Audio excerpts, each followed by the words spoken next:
मंत्रिपदाची संधी मिळणार नाही असं तुला सकाळपासून कोणी भेटलं हो का? इतरांनी काय म्हणावं, प्रत्येकाने आपलं आपलं खाली काय आहे ते बघा ना.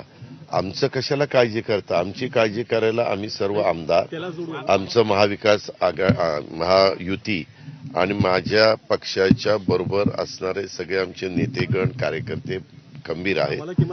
2 वर्ष तरी मुख्यमंत्री म्हणून बघायला मिळतील असं अपेक्षा आहे कुणाला?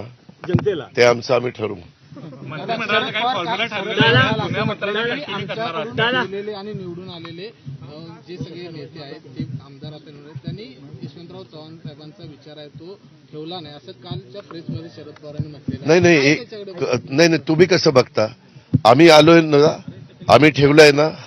आमच्या इथं चव्हाण साहेबांचा फोटो असतो आणि मग आम्ही बाकीचे तिथं असतो. ही गोष्ट लक्षात घ्या आमच्या कुठल्याही फ्लेक्सवर वगैरे बघितल्यानंतर. आणि आम्ही आता किती दिवस आम्हाला नावं ठेवणार आहे तुम्हाला माहित नाही. आपल्याला एक माहिती का, 78ला जी घटना घडली त्याला चव्हाण साहेबांचा पाठिंबा होता. चव्हाण साहेबांचा पाठिंबा होता. तुम्ही का पोहोचता आता? सगळं सोयीचं राजकारण नाही रे बाबा चालत.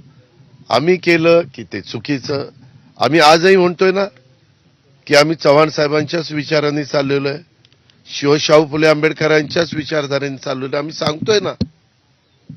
दादा, सातारा जिल्ह्याला मंत्रिपदाची संधी आहे का तुमच्याकडून? हो आहे. मंत्रिमंडळाचा काय फॉर्म्युला ठरलेला आहे का? जुन्या मंत्र्यांना आहे तसं कंटिन्यू केलं जाणार? नाही, ते आमचं आम्ही ठरवू. त्याचा फॉर्म्युला वगैरे नाही. आमच्यामध्ये काय करायचं ते आम्ही राष्ट्रवादी काँग्रेस